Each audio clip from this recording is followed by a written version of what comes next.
Today is January the 22nd of 2022. I'm Dan Rogers, the Potter County Republican Chairman, and today I'm here with Tim Reid, who's running for State Senate District 31. Tim, welcome. Thanks for having me, Dan. Let's start off by telling the voters a little bit about who you are, where you came from, and how you ended up in Amarillo, and then we'll get into why you're running for the Senate. All righty. Well, I was born and raised in New Jersey. My first 8 years, I was in foster care, and I was adopted at age 8. And from that point on, and my adoptive father was an FBI agent, and I had made the decision at that point that that's what I would pursue as a career. And I went to Montclair State University. That's where I got my bachelor's in communication, and took my first job with the Little Falls Police Department, Little Falls, New Jersey. And I stayed with them for about 9-10 months and got accepted into the New Jersey State Police Academy. And I graduated from the 100th class in 1983. And then in December of 1985, I entered the FBI Academy and fulfilled what had been a boyhood dream. So out of the academy, I was transferred to Dallas. And so I spent about a month and a half in Dallas, and they sent me up here for an 18-month assignment that turned into 19 years. And while I was here working the streets, I was recruited and promoted out in 2005 to the FBI's Criminal Justice Information Services Division in West Virginia. And I went up there as a supervisor on a brand new IT project called the National Data Exchange. And it was an IT build, and it was a system that was going to connect all 19,000 law enforcement agencies in the United States to share information, criminal information, so we could connect the dots a little bit better after what happened with 9/11 and agencies not sharing information. I'd been there 4 months. They called me in and asked me to take over the project. And I was the unit chief at that point, promoted to unit chief. And about 2 years later, on time and $5 million under budget, we put the system out. And it's still going strong today. And then from there, they transferred me over to Law Enforcement Online, which was a legacy IT system, to bring that up to the 21st century standards. And we finished that build, and I decided it was time to retire. And retired, and I moved back here to Amarillo and been here the last 9 years. I'm presently the athletic director and teacher and whatever else needs to be done at Ascension Academy. Well, it's supposed to be a good private school here. It's, well, I'll be a little biased. It's the best. There you go. So you have an IT background then? I do not. You don't? No. When I got the call, the person that was calling, the unit chief of Index, his brother was my boss in Dallas, and he asked his brother if there was anybody in the division that he could think of that could come up and help with the project. And at the time, my boss told him, he said, "There's only one person I can think of, but he's not leaving Amarillo." And so I got the phone call from that, and after a number of weeks of looking at it, discussing it with the family and praying over it, we decided to take the promotion. So you had the management skills that they were looking for. Well, I was the head of the office here. I was the senior resident agent in Amarillo, and developed some skills from that. I was also the principal relief. The way the FBI is set up, they have what they call resident agencies outside of the division. So we were in the Dallas division. Amarillo was one of those resident agencies. In Lubbock was our supervisor. And so at that time, the supervisor in Lubbock managed Lubbock, Amarillo, Abilene, and San Angelo. And So I was the principal relief. So when the supervisor was on vacation, sick, or whatever, I would go down to Lubbock and sit on the desk. So I had some management skills. I didn't realize at that time what had been developed in me, and it wasn't until I went up there and really took over a project like that I realized that I did have those skills. Well, that's good. So why are you running for the state Senate seat? This has been a long process. When I was here as a street agent, I had a number of cases with the U.S. Congressman's office and some of the state representatives. Not that they were doing anything, but might be letters in the mail. We had a case with Representative Sarpolis where his cell phone conversations were recorded and released publicly right at the beginning of those first cell phones. And in dealing with them, it was something that I said, I think I would like to get into politics after I retire. And so as I looked at my career and the development of it, and that was one of the reasons for taking the transfer, was to experience something else outside of Amarillo as far as the FBI, kind of a bigger picture, and develop some of the skills.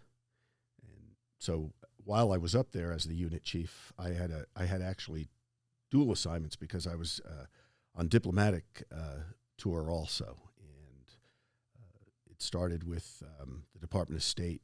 I was given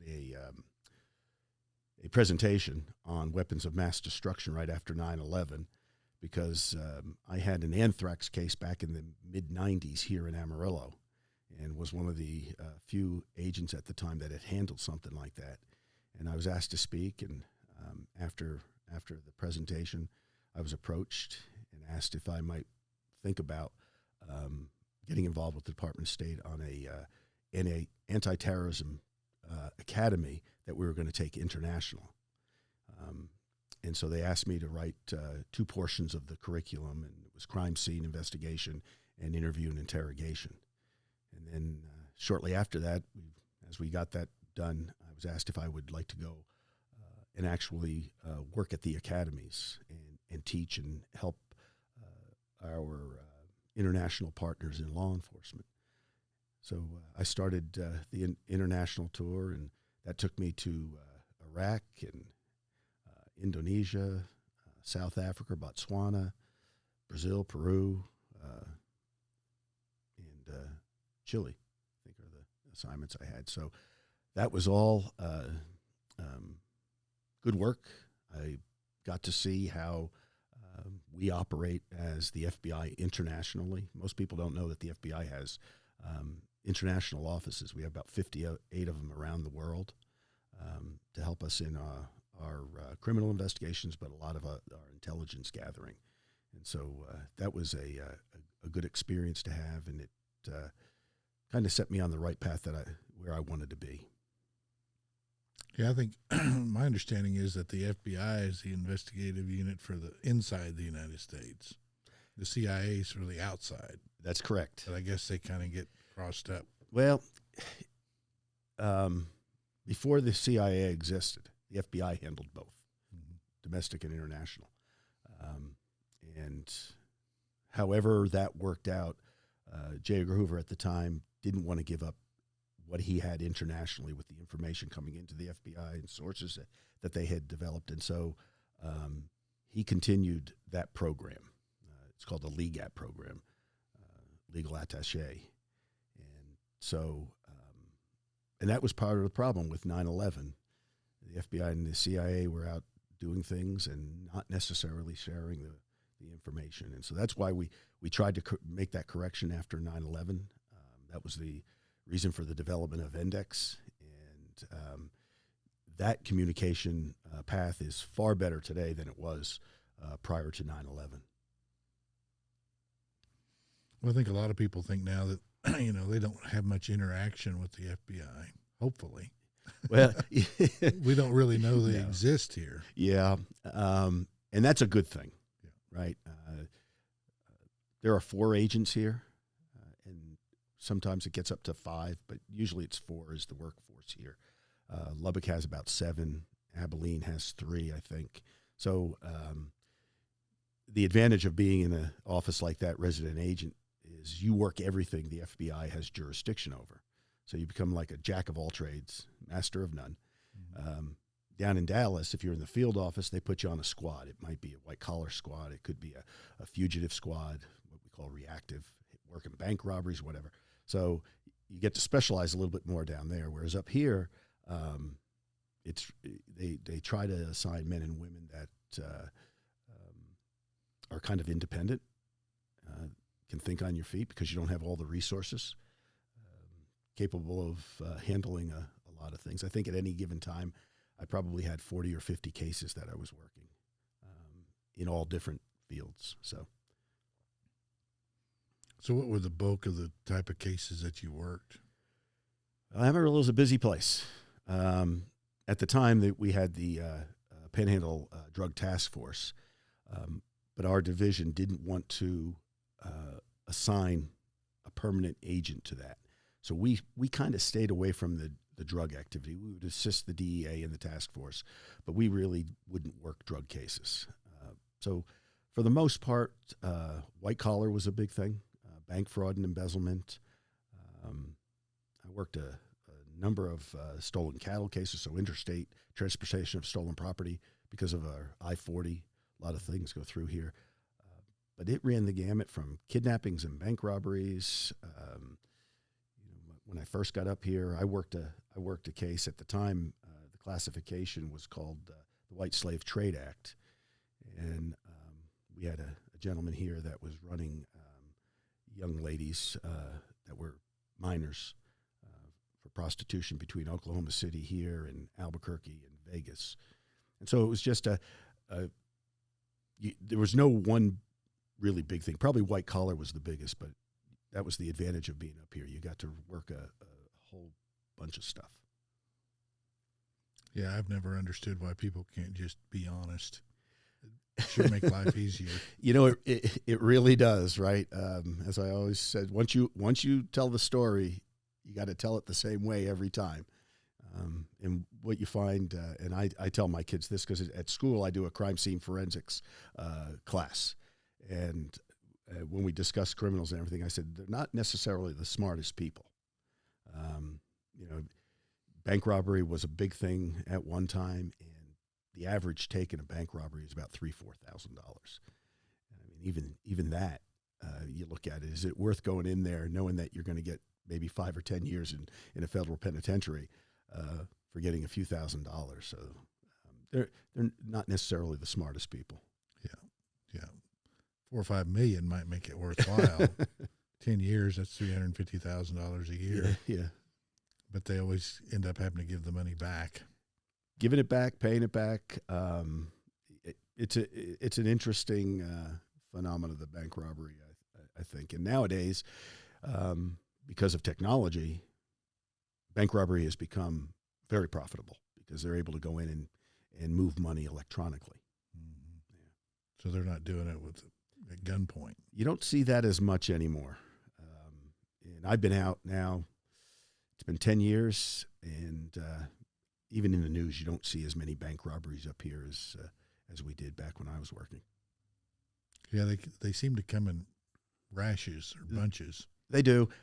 Usually, unless you're caught right away coming out of the bank or somebody got a good description of a vehicle license plate, it'll take a couple of bank robberies in an area to narrow in on who it is. I remember we had a group, we called them the Snow Bandits, and every time it snowed, they robbed a bank here in Amarillo. And it took 5 for us to, we closed in pretty quickly, but to get the evidence we needed that it was them, just took about 5 of them. Well, fortunately, nobody got hurt. I guess that's the main thing. And I had 2 bank robberies where we ended up in chases, and the only one that got hurt was the subject at the time, and they both shot themselves. So that was, luckily they took their lives. Yeah. As long as they take theirs, no problem. All right, let's get back to why you decided then to run for state senate as opposed to something else. Um, well, I had looked at a number of options that had presented itself this time, um, and as I talked to people here in town, um, the Senate seat and what it represented as far as service to the people, because of my 32 years in public service, that's how I look at running for the office. That office is it's the people's office. Even though you carry the title, you're the representative for those who vote for you, and even those who don't. And so, I'm a public servant. I was raised that way, and I believe in public service. And so that was the main reason for seeking this. Plus, it was an open seat, and I think I'm well qualified for it, and bring some skills that a lot of people don't bring to that type of office. And talking it over with my wife and family, we just thought that was the best thing for our community up here in the Panhandle, as well as the district, which, the district is 4 distinct areas. We got the Panhandle and the South Plains, Permian Basin, and part of the Hill Country now with the redistricting. So it's a very diverse district, and I think it's going to take a person that has a diverse background to represent the district. Yeah, how many people are in the district now, do you know? Well, I think it's a little over 907,000. We're the smallest district with population-wise. Population-wise, we're probably the largest district area-wise, and I've driven to every county, 45 counties in this thing. I've been to the county seats and some of the smaller towns in the counties, and visited with folks in each. And where people weren't available, I left my card. But I've covered the territory in a total of 13 days, and it's an amazing district. Well, the state senator actually represents more people than our U.S. congressman. So That's right. It's really probably a more, from my perspective, I think it's a more important position than a congressman, because you're representing the people at the state level. Right. Which to me is much more important than the federal level. Absolutely. But I always, the state and the county, to me, especially the county offices, are the most important. And Dan, I can't agree with you more. I am a small government person. The smaller the government, the more local it is, the better it is. Yeah. And what we're slowly seeing, and it started with our national politics, but we're starting to see it in the state too, that power and control is slowly being eroded from the counties and brought into Austin. And the bad thing about that is this is a rural state, right? 80% of it is rural land, and nobody knows those areas better than the people that live there. That's right. Yeah, but the problem is 80% of the population is urban. It all lives on that I-35 corridor, and so when you start looking at the demographics and the dynamics of the House and Senate, by sheer number, the urban areas can dictate pretty quickly what needs to be done in the state. And I think that in visiting all of the county judges up here, that is probably the biggest concern they have, is the erosion of their control of their county.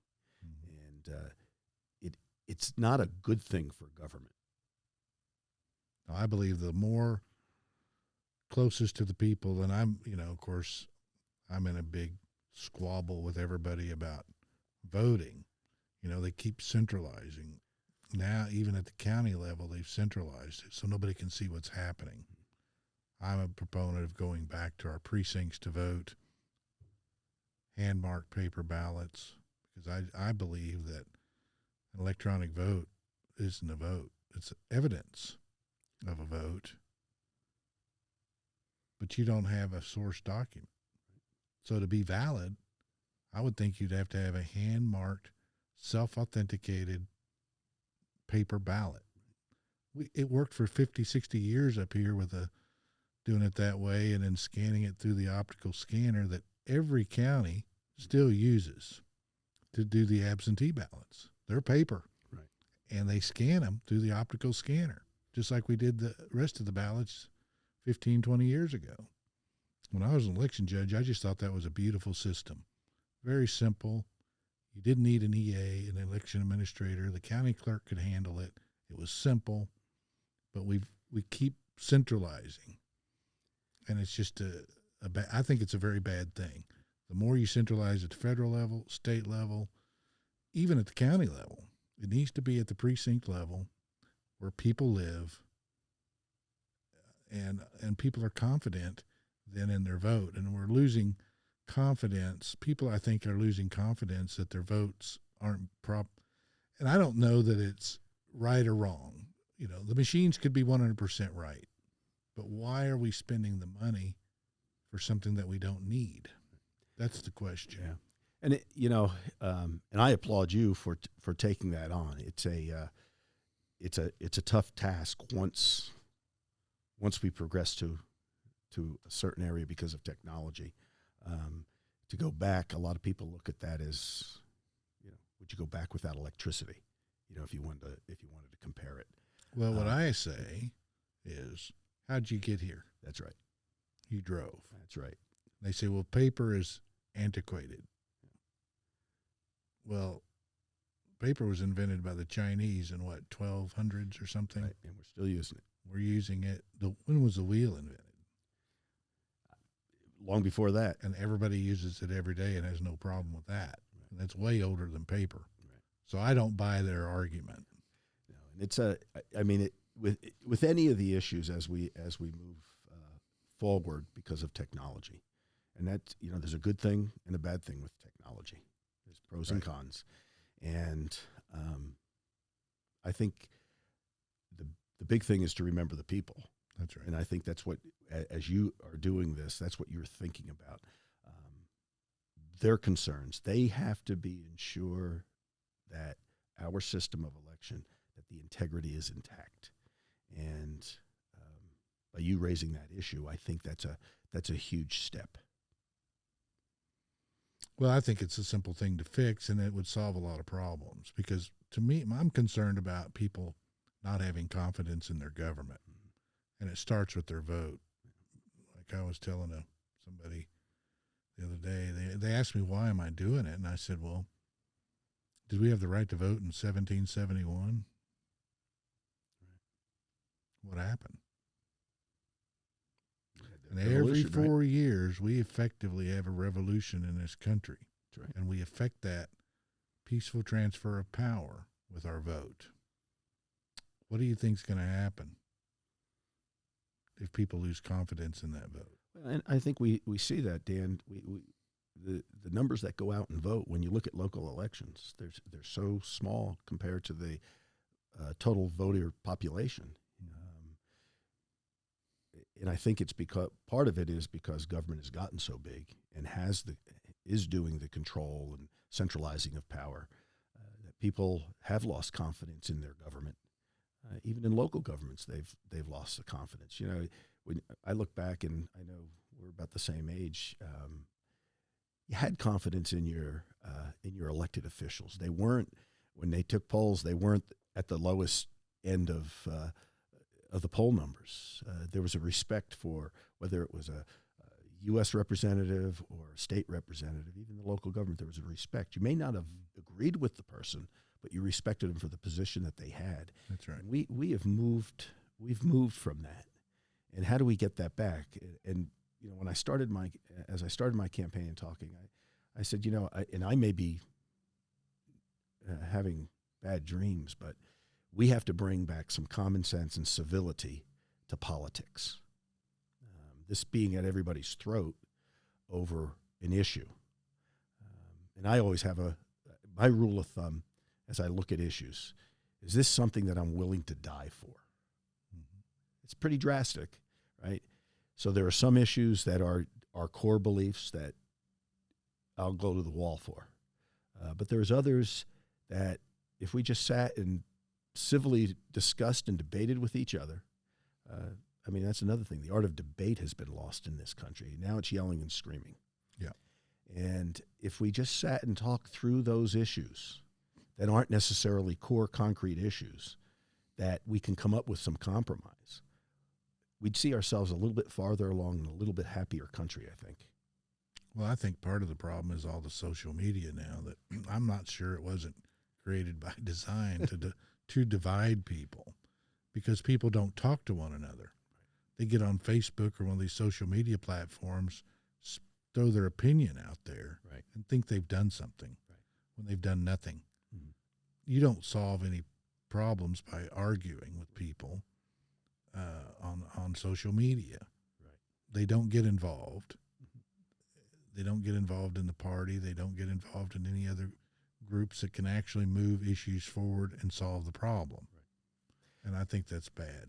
And, you know, going through this process of campaigning, win or lose, it has been such a positive process for me. One, you actually see how this is done. Mm-hmm. And you find out that people who are involved in the political fray really care. They do care. May not agree with them, but they do care. And it becomes an issue thing that, like you say, with the social media, you can just throw out your opinion and not really have researched the whole thing. You know, at some point, even if you believe something to be true, if it changes, right, you get information that changes that. You've got to be big enough to say, you know what, I thought it was this way, but no, now that I've been given these facts, I can change my opinion. I don't think that's waffling. I think that's some intelligence behind that, right, that you're capable of it. It also shows a maturity, right? Yeah, I always thought this, but I didn't have all the facts. And with social media, people do just throw out their opinion and don't know the whole issue. Right.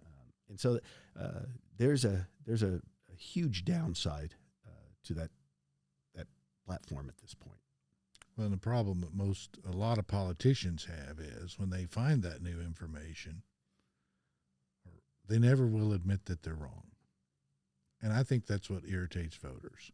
Yep. Voters don't mind if you say you're wrong, but you got to say, look, I learned something I didn't know. I was wrong. Forgive me. This is what we need to do now. And I think if people approached it that way, the voters are fine with that. When I was a supervisor and staff or agents would get in a jam and there was an internal investigation, I would always bring them in before they went for the interview. And I would tell them, make sure you tell the truth. Yep. If you lie, you're going to lose your job. Mm-hmm. If you tell the truth, you may still lose your job, depending on how grave the offense was. But most likely you're going to get time off. But you're still going to have a job. Mm-hmm. And those agents aren't asking you questions because they don't know the answer. They want to see how you're going to respond to it. And so you're very right about that. Our politicians, for some reason, have this belief that they always have to be right. Mm-hmm. And I'm a little older going into this. I should be thinking about retiring in the next couple of years. Instead, I want to take this on, and that's a huge benefit, I think, because I'm not going down there to make a name for myself. I'm going to do the work of the people that will vote me in, because I represent them. And one of the things I told them, I said, no matter who wins this race between the four candidates, each one of us is going to be a freshman senator, which means we go down with no power and no influence. And so people have to meet you and get to know you based on your integrity. And I think that's a big thing. And so, as I've told groups, the only thing I can promise you is that I'm going to work hard and I'll be honest with you. And I think you hit on a big point. If you make a mistake, because we're all human, every one of us has made a mistake or two. And I was raised in foster care, so life was tough. Yeah. And I made a lot of mistakes along the way. Even as I got into my teens, and my father said, "You think you're going to get into the FBI? You're not going to do it doing these things." And but you learn to admit it, and you go on. So it's I think that the honesty of a representative is a huge asset. Well, I think that's what life's about. It's figuring out what the truth is and following it. Absolutely. And that's why I want paper ballots, because that's the truth. We know. There's no doubt. So it's kind of the same thing. To me, life is simple. We just make it complicated. And sometimes we do. I always tell my tenants and stuff, or people that, so one advice, I said, look, I'm not very smart, but I know a lot of what not to do. And that's from experience, Yeah, right? You have to make right. mistakes. There's nothing wrong with making mistakes as long as you learn from them. How many times did Edison work on that light bulb before he finally got it going? Yeah. So, yep. So what do you think are some of the biggest issues facing our district that you're hearing from the voters? Well, the main thing in talking with the county officials is local government and the local control and the slow erosion of what they had. For them, that is the big issue. The border is a huge issue, and that's going to be the biggest issue. And since we're not getting cooperation from the administration right now, it becomes even a bigger issue for Texas. And there's no easy answer to it. This last legislative session, they put $1.8 billion behind doing border safety and security. We won't see the immediate results of that with a number of the projects, right? Even if you decided we're going to finish that wall, that takes time. Mm-hmm. And so as you add to the wall, there's still open spots, so that they will just change their position. So that is a fix, but it's not an immediate one. Yeah, they'll start digging. Yep. And we know they do that, the tunnels that they have and everything else. DPS, hiring new TPS officers, which they have. They put money in there. And that $1.8 billion is for hiring new troopers. Those academies are 26 weeks long. So you don't see a body for 6 months. And so again, it's a solution that's going to eventually get there, but we won't see the immediacy for it. So as far as the law enforcement in our district, the sheriff's departments have to pick up the slack where DPS officers handle the traffic accidents and the things that they do. Then the municipals have to pick up where the sheriff isn't there. So there's that waterfall effect on everybody. So that was on the safety of our state and our district. That was probably the biggest issue that I heard from. And the sheriffs know. That's what law enforcement is called on. One thing about our law enforcement communities, they respond where they're needed and how they're needed, and somehow they get the work done. It may take longer days and a few more weeks to do it, but they get it done. The other thing is staffing of law enforcement. A lot of the counties can't afford to pay decent salaries, and so officers will leave after a couple of years to move on to a bigger department where they can make more money. And those are areas that are going to have to be addressed if we want to keep our district and our state secure. So how important is the sheriff in a county? The sheriff is the principal law enforcement officer in a county, and so they're extremely important. When I came here to Amarillo in 1986, it seemed like the sheriffs had more control and power within their counties. Now, as populations have grown and things, they're still respected, But even that, you see that there's less of it. And I don't know if you remember Ruth Jordan up in Pampa, Gray County. No, that was probably before my time. He was a legend, and he ran. The rumors out there, he ran a Duff jail. He was a law and order man. And I've had a couple cases up there, but one in particular, early on with the internet and some child pornography. And I went up there and sat down with him and told him who it was. And he left his office. I thought he went to get a cup of coffee. And about 40 minutes later, he came back and he said, "You won't be having a problem with that old boy anymore." and I said, "Sheriff, I need to interview him." And he said, "There won't be any need to that. That won't be going on anymore." And I just kind of looked at it, and I said, "Okay, I get it." And I came back to Amarillo, and I talked to the senior agent, and he said, "Well, if Sheriff Jordan said he handled it, he handled it." And we just let it go at that. So it has changed. Time has changed. A lot of that is with technology because, we saw what happened in Minnesota and all the places with law enforcement. Now everybody has a phone. Everybody is a cameraman now. So the job of being a law enforcement officer is tougher. And not that a police officer should beat anybody or anything, but a lot of times you get one side of the story with those videos. Yeah. And so it is a tough job. And so we see less and less women and men going into law enforcement. It's harder to get good candidates. And our country suffers for that. And the lack of respect for law enforcement.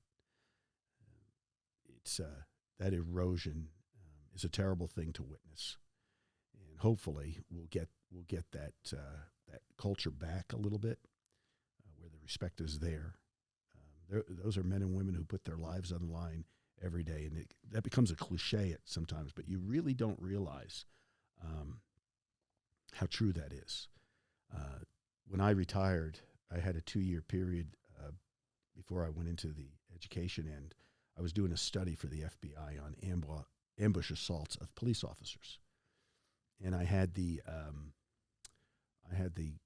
opportunity to go to prisons and sit down and talk with the prisoners who had assaulted police officers and why they did it. What were they looking at? Was there a makeup of a police officer that made you attack them? What was the reason for doing that? And from that, we produced training materials for street safety for police officers. But of the 65 inmates that I interviewed over that 2-year period, 100%, I asked the same question to every one of them, and I asked it to police officers that survived a major assault. When you were getting ready in the morning, you looked in the mirror, what'd you tell yourself? And the criminal said that they had in their mind that if they were stopped by a police officer that day, they were going to kill him. 100%. You asked the police officer what they were thinking about as they got dressed and they put the gun on their hip. They were thinking about their family and that they came home safe. Nobody ever said, "Oh, today if I get in a scuffle, I'm going to kill the bad guy." So you start looking at that, and the criminal was better prepared mentally because he knew what he was going to do if his freedom was going to be affected. Right? So police officers going out there to protect our society, hoping they come home safe at night. And we can't forget that. So when they're driving the car, walking the beat, riding their bicycle, their life is in danger because they don't know who they're going to encounter that day. Yeah. It'd take a special kind of person to be willing to do that. And it does. Another cliche, it takes a servant's heart. Well, it really does. And I don't think the public appreciates what they have to do on a daily basis. Especially you think about big cities. You can be on a domestic dispute. 20 minutes later, you're delivering a baby. 3 hours later, somebody's been pushed in front of a subway. And you could be handling all of those at one time. even here in Amarillo, it's no longer a small town. We're over a 200,000 population, and we have the problems that go with that. And you just never know when something's going to happen to one of our officers. Yeah, the more people, the more problems. That's right. I think most people here in the Panhandle, though, overall, I think they really support the law enforcement. Oh, this is a great town and a great area to be a police officer, a trooper, an agent. Most people have that appreciation and respect. Yeah. Well, as these cities go downhill, Minnesota and Oregon and Washington, and I don't think this is the first time this has happened. No, and it's a cycle that we're right. in. Yeah, no, I grew up in New Jersey when I was young. We had the riots in Paterson and Newark, and the disrespect for the police officers. Back then the big thing was the pig and what they're going to do to them. So we have been through this cycle before, but because our population is bigger and the dynamic, because of the polarization of people's beliefs, I think this is going to take a little longer to work our way out of, but we'll get there. I have faith in the majority of the people that we'll find some solutions and get to where we need to be. Well, I tried to tell some Republican candidates before. I said, if I was you guys, show a photo of Baltimore in the 1950s when it was under Republican rule and show a photo of it today. That's all you got to do. Detroit, same thing. 50s Detroit was beautiful. Now it's bombed out. One's under Republican administration, one's under Democrat. Right. Their policies don't work, and they know they don't work. I tell my kids, not the ones I teach, my family, being progressive can be a good thing. But if you have your choice, always pick the conservative side, because that's tested and we know it works. Yeah. And if you have a doubt, there are some things that we do need to be progressive about. But those should be few and far between. And to stay steady, to stay secure, that conservative side of things tends to prove that out. I know when I was in Iraq, I'd go out for a run. Now there's Bomb City, and I'd get back, and guys would say, "Wait, you're in a war zone." And I said, "Well, yeah."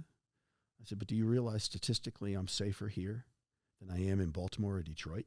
And I've run in both those cities. So when you start looking at that, what you said there's some reality to it. Well, I mean, what Rudy Giuliani did in New York, he cleaned it up, and New York was great there for about 10 years. Yep. And then the Democrats came back, put in their liberal policies, and everything goes to pot.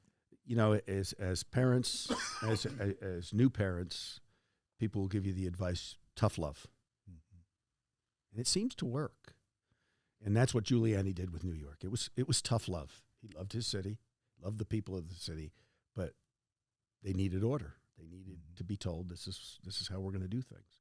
And it became a great place to go. Yeah. Now, I'm not sure. I don't look forward to going to New York City anytime soon. I try to stay in Texas. I feel a little safer here. That's the nice thing, because of the size of Texas and the diversity of this state. Everything you need to do, other than skiing, you can do right here. Yeah. Well, so your main issues are the border and what was the other issue you were talking about? Well, it was law enforcement as far as the safety. Support of the law enforcement, and then border. And then education. Education is going to be huge. I mean, we just look at the budget between county initiative or the school district's initiative in funding and what the state pays. About 37% of our budget in the state goes to education. I'm a public education guy, even though I'm in a private school. One is, as a Republican, we believe in a constitution. And that doesn't stop because it's the Texas Constitution. Right? Texas, we have a constitutional mandate to provide a free public education. And that's what we have to do. And we tend to look at the education picture and the funding as one blanket size fits all. And that's not the reality. And so we have to look at how that's funded, where we address those funds to, how much we're taking from the independent school districts. As I talked to these superintendents, as I went around to the counties, I stopped in and talked to a number of superintendents, and the amount of money that they send to Austin to be redistributed out from their local initiative. And I get why we're doing it. I was on the school board when that occurred. But we have to look at the formula on that recapture and how that affects those local districts. Because you're in a community, you live in the county, in that school district, you want your money to go for the things that you think are going to make your school better and your district better. Mm-hmm. At the same time, as a state, we've got to recognize that we have some poor performing schools and districts. And so what do we do to build them up? What incentives and initiatives do we create that will get good teachers there, good administrators there? But we always look at that picture, and we forget to look at what social ills are there that create a poor school or a poor district. And so when you look at that socioeconomic picture and you start realizing that that has a greater effect on whether or not a school or district is going to be poor performing or one of excellence, we have bigger issues to address. Mm-hmm. It's the same with law enforcement. Law enforcement is always the scapegoat, mm-hmm. right? Because they're the ones that go in and deal with the disturbed or the person that's on medication. That's the end result. But what got people there? What was the social issue that got people there? So we have a mental health issue. That becomes a law enforcement issue, mm-hmm. right? Because we didn't address the mental health issue. So the same thing with education. Poor performing schools, one of the major indicators is parental involvement. Mm-hmm. Right? And so what is that issue? Well, I came from a destroyed home. Right? I was born into a home that was dysfunctional, finally taken out and put into the foster care system. Those families, if there's a family, aren't involved in the school. There's a direct correlation between that.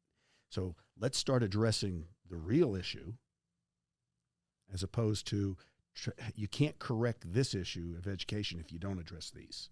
And for too long, we've thrown money at things without really getting to the bottom of it. And how do we get kids that are in a bad condition? How do we get them into a home that fosters a safe and secure environment, both in the home and educationally? And that's what we have to look at. So that leads into another issue that's one that's really dear to my heart is Child Protective Services. I served on the Potter-Randall County Child Protective Service Board here for about 9 years. I was president for 5. And that system,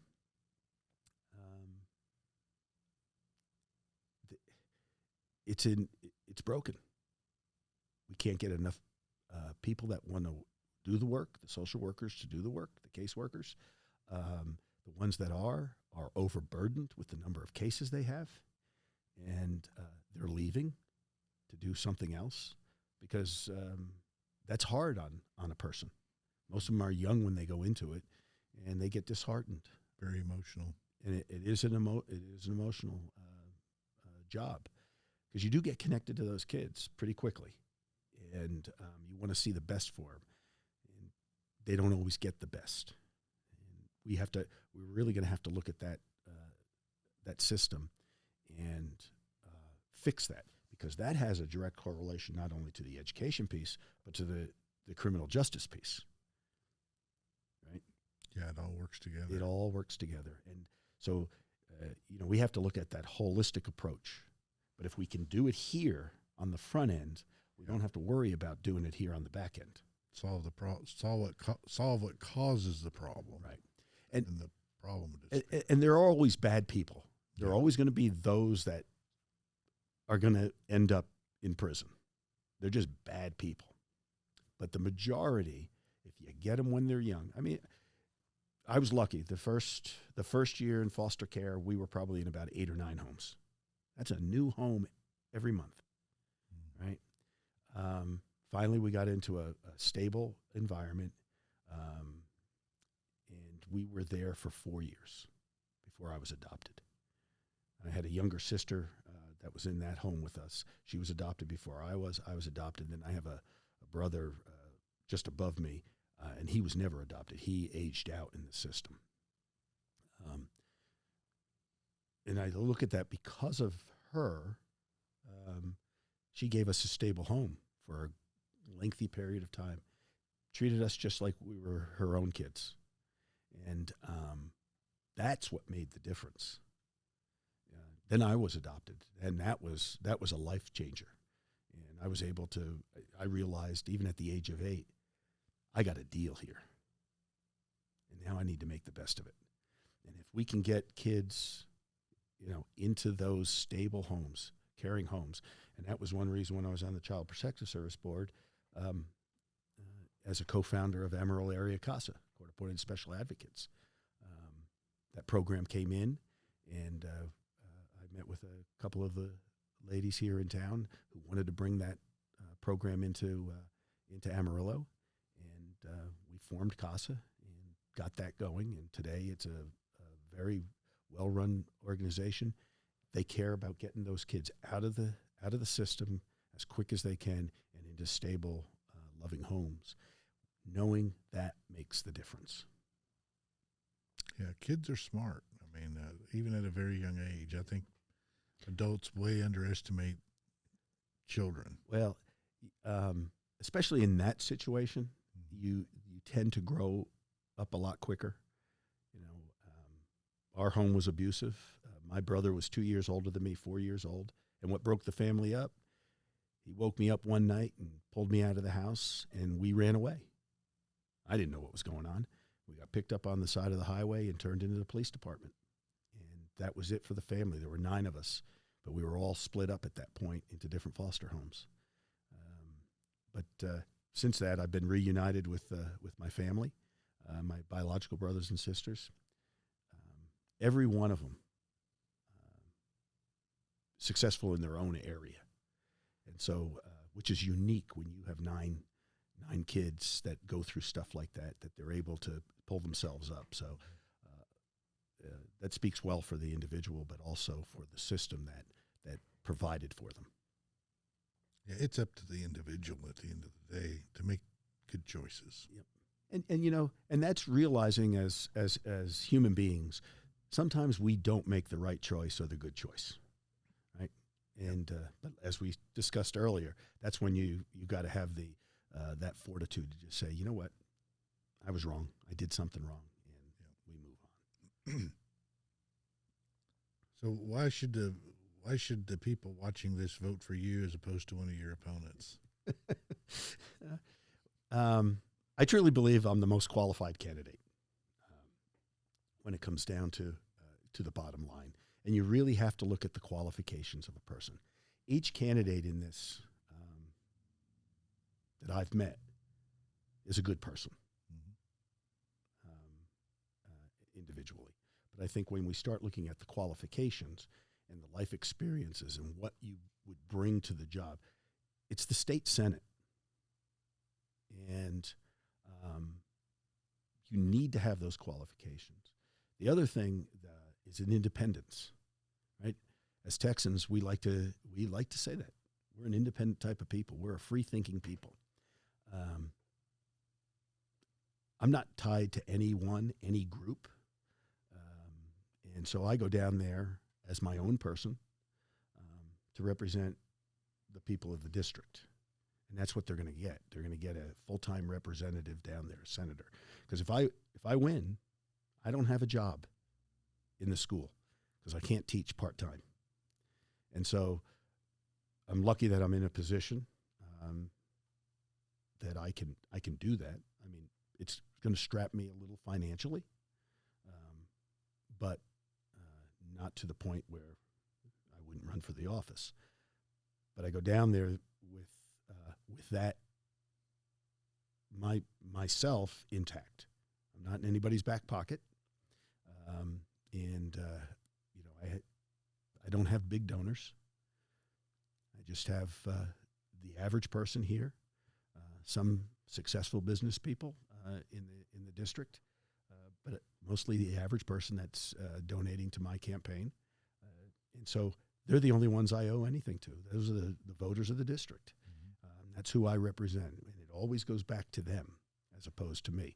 I may believe something in my heart, but if that's not what they need in doing their jobs and making sure that they're safe and secure, I've got to be able to hear that and take that to Austin.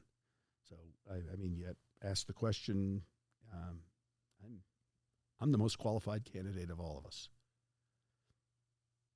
How do people get a hold of you? Do you have a website?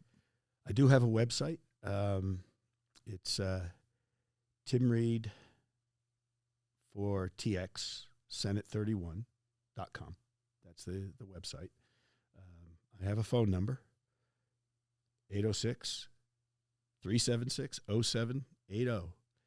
And that's a campaign phone, but it doesn't go to a campaign worker. That goes right to me. So if you call or text, I get the message. If I like the message, I'll answer. No, I try to answer everyone. It may not be that day because being out on the road and everything, but the same with the phone calls. I'll respond to a phone call. I usually pick it up because I don't recognize the number, and as long as it's, I'll talk to whoever. So you get me directly. Well, is there anything else you want to tell the voters while you're here? No, I'm confident that if people really start looking at what the big issues are, and there are big issues, a person should not be running for this position if they're not going to look at the issues and really address them and have some thought into what they are and to talk to the people about them. The other thing is the representative has to be a good listener. And I made a career, 32 years. I had to listen to people. I had to ask questions, but I had to listen to their responses. And that's one of the skills that I do bring is I do listen to the people, and I try to understand where they're coming from. And that's another thing is meeting the people where they are. Yep. And that's what you got to do because everybody has struggles, right? That old country western song sounds like life to me. We all have them. Mm-hmm. But to me, my struggle is the most important. And you have to be able to listen to that and make sense of it based on where we want to go with legislation or policies and what's going to be best. How's that going to help them? And so as I look at it and as I've talked to the people in my tour of the district, I can't be an expert in everything. As I said to the sheriffs, I said, yeah, I was in law enforcement for 32 years, but I never ran a jail. I don't know how to run a jail. So if there's an issue about a jail, who am I going to call? I'm going to call the sheriffs. I'm going to call the wardens. Hey, here's what we got. Is this good legislation? How does it affect you? What's the pro and con? If this passes, can you live with it? That's a good representative, no matter what the business is. So you don't have to know everything. You just have to know who to contact. Who are the people that are out there that are going to give you the good information and be honest with you, so that you can enact good legislation. So out in the campaign trail, what is the one thing you've learned that maybe you didn't know before you started this campaign? One is the diversity of this district. I'd been to the Permian Basin a couple of times with cases, but you were working your case, so you didn't really pay attention to what was around there. And so the importance of the resources that are in our district, you knew they were there, right? But until you really spend time in there, you start realizing, wait a second. Got a lot of wealth. There's a lot of wealth, but the resources that we need to live the lifestyles we have are all here in our district, right? Whether it's agricultural land, cattle land, oil and gas. I mean, we don't function as a society without that oil and gas. Right. We cannot. Petroleum's going nowhere, even though we have people out there beating the drum, because we don't have a resource that's as cheap and reliable. Exactly. And people, we complain about the price, but when you start realizing that it's not that expensive, and I call it my water theory. How much are you willing to pay for a gallon of water? Right? Depends on how thirsty you are. How thirsty you are. Yeah. $10, $12 a gallon, right? Now that'll save your life because you have to have water. So when you think about gas at $2.50 or $3, but that gets you in your vehicle, and that makes you $40,000, $50,000 a year, maybe $100,000, maybe $1 million.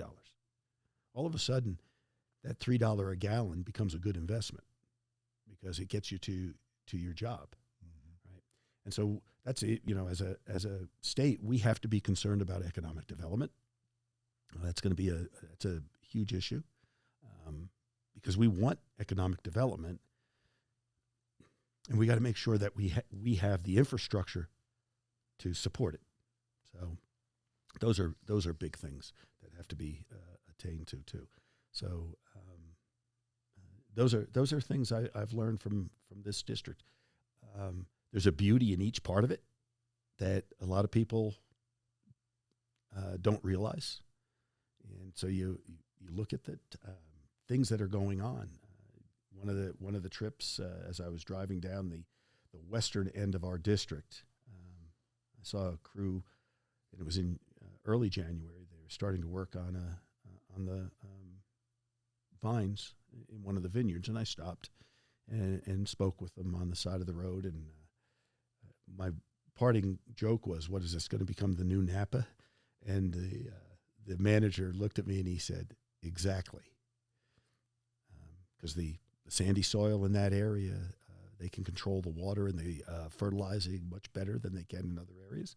All of a sudden, who knows what's going to happen to that area of Texas going into the Permian Basin. So learning about the businesses that are going on and what it takes. So there's a lot of things that you may draw assumptions on before going out, but once you do, and realizing this is a very active area of Texas. And if it wasn't for the rural areas, Texas doesn't have what it has. Yeah, I think most people in the rest of the state have no concept of what we have out here. Austin tends to try to use us as their junkyard. They want to build the power plant. They wanted at one time to build all the power plants up here. Well, then they came up here and sucked our wind away. ERCOT did. I call it unreliable energy. You have reliable, like you said, and then you have unreliable. Which do you want? Mm-hmm. I want reliable, Yeah. But we're going the other direction for some reason. It costs a fortune. But I think if people in Austin have no concept of what we have here. They have a concept when they want to recreate. Because where do they go? They come out here to hunt, because you're not pheasant hunting in downtown Austin, right? Or in Houston or Dallas. They want to go for a good hike or a mountain bike ride. They come out here. So not only do we provide the resources they need for their daily life, we provide their recreation for the most part, natural recreation. Right? And so we are underappreciated by the I-35 corridor, and I think people out here know that. I think they want to make sure that they at least have a voice that's yelling loud and long that this has to be protected, this way of life. We lose the urban way of life. We lose a lot of things. You lose a lot. And I don't think people realize that. You know, if you asked a kid in Dallas where they get their milk, they tell you HEB, right? You ask a kid out here, they'll go through the whole process of how the cow gets milked, right? It's a whole different education, a whole different environment. You know, when we play with our school playing basketball, as I make out the schedule, because I'm the athletic director, and I look at the schools we're playing, and even with the coach, I'll say, it's going to be a rough game tonight, Coach, because these are all farm boys. And they just bring a different aspect to everything. Yeah. Hardworking, tough, and they'll scrap till the very end. And that's what you want. Right? And we kind of losing that in our society. People, they don't have skin in the game from a young age, right? And learn that value of work. Work to them is an office job, right? And not that there's anything wrong with that, but there's not that value of a hard day's labor and understanding what that is. And they don't grow up with any responsibility. And farm kids have responsibility. They have to take care of the animals. They have to feed them. It doesn't matter. You got to do it every day. You got to milk those cows every day, every morning, every night. You cannot miss. Yeah. And, you know, I growing up in New Jersey, but as I got older in high school and early college, in the summers, I would go to Kentucky. I had met some people from Kentucky, and I would go out and work on their farms. One year we cut down trees because he wanted to add 20 acres to his farmland. Cut down tobacco, pick cotton, pick peppers. And I learned the labor behind farming. And that was such an important lesson to me when my boys were in high school. Their uncle lives up in Colorado, and he's got a ranch up there. And I sent them up for the summer to work the ranch. And both of them, to this day, said they had a lot of fun, but that taught them the value of labor. Everything we have starts with labor. That's right. And we don't necessarily value the people that do that when that's the majority of the people. You know, we talk about education. Only about 33% of the working population has a college degree in the country right now. Really? Yep. So when you start thinking about that statistically, we believe everybody's got a college education, or the majority do, but it isn't. So what happens to that 67% that doesn't have a college degree? They have a high school diploma or less, right? Or they have some college, but they didn't graduate because the cost was too much, because they decided they wanted to go to an expensive college instead of looking at the reality. What happens to them? Have we properly educated them to be involved in the workforce? Right? Sometimes education isn't just about the books and that knowledge you have there. It's about work. And do we teach our kids to work? In a lot of places we don't. Education is the most important thing. And education is important, but work is just as important. And that's why I say even with our education within the state, as we look at public education, I call it reshaping and retooling education. We have to look at what we're doing. Amarillo ISD, going back and building so that they can learn a trade. Mm-hmm. That's important. Yeah. And because most of the people that are out there are in a trade as opposed to being educated. And we lose sight of that statistic. Well, education just for the sake of knowledge doesn't do anybody any good. You have to be able to apply it. Right. And I think working gives people that mental capacity to be able to apply what they know or to better learn what they need to know. So, I the trades are very important. Not everything can be done on a computer. I think we just way overemphasize technology. They think that we're going to have robots to do everything for us, which I think is just a bunch of hype and not true. Yeah. They have their place. But the fact is, you have to have a human that can think. So people need to learn those critical thinking skills and be able to apply. Right. And the way you do that is by working. Right. It was explained to me as I got into the IT world, the difference between a computer and you and I is that a computer never forgets.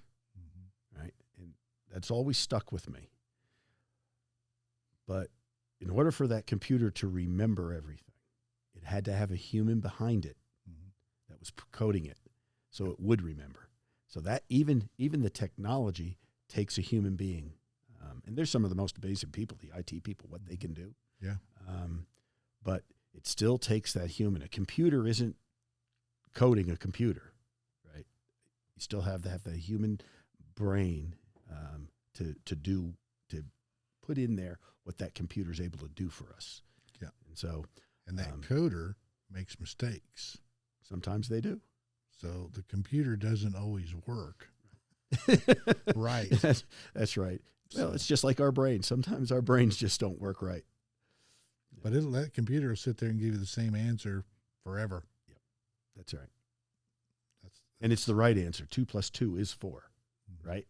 It's not some newfangled thing. It could be 5, right? It gives you the right answer. Well, we hope. Yeah, you hope. Yeah. Some of them do. It depends on how they're programmed. That's exactly right. But, yeah, there's still room for humans. I don't think that's ever going to change. No. At the end of the day, everything's about people. It is, and that's a job of a representative is about people, and a lot of times I think they forget that. Our representatives, I think they have their hearts in the right place, but sometimes it's more about them than it is about the people that they actually serve. Well, I think people go down to Austin and they get in the club and they're conditioned and told that they're important and they've got to stick together and they don't want anybody rocking the boat. And so they become part of a group instead of individuals representing the individuals in their district. And, I've never been a member of a lot of groups. Part of it, I felt as an agent that I should stay neutral in things, so I didn't join groups. Yeah. I thought that was important. I mean, the only group that I have continually been a member of is the Republican Party, and I was odd in my family because they were all Democrats. I was the only Republican, and they shake their heads how that happened. And so, that is the only group that I have consistently belonged to in my life, and I don't apologize for any of it. I think, as you said, it's important that you be your own person. You know what your core values are. As I call them, this is something I'm willing to die for. And those should be few and far between. If you got a whole list of them, then nothing's worth dying for if it's a big list. But if you've got those down, you're 3 or 4, these are my core values, and this is what I function on, you're going to be fine as long as you stick to those and don't get swept in to a lot of other stuff. Yeah, to me, I always say life is simple. I didn't say it was easy. But you got the Constitution, 10 Commandments. If you can follow those, you're good. That's all you need. And, that's getting back to basics. Yeah. But nobody can. Yeah. Well, because we are human. Yeah. Right. Our desires and needs and wants weigh into a lot of that. And that's what causes the problems. But you're right. If you can follow those two, Those are both really good documents. If we can get politicians to follow the Constitution and the people to follow the Ten Commandments, we don't have any problems. There would be no problems. We wouldn't need law enforcement. Save us a lot of money. But we know the latter of what you said isn't true. We That's don't right. always follow It's those not 10 gonna work. commandments, and We have too big of forces of good and evil working against each other. greed and pride are what drive. And we have folks that are driven by both. Yeah. Well, it's great to visit with you today. Same here, Dan. And we'll put your website and phone number underneath the video. Okay. And good luck out there on the campaign trail. Well, I appreciate it. It's going to be we've got a little over a month to go. Early voting starts February 14th. And the people will make their choice. And we'll respect whatever the choice that is. I'm sure hoping it's me. But, and then we'll go on. Sounds great. All righty. Appreciate you, Dan.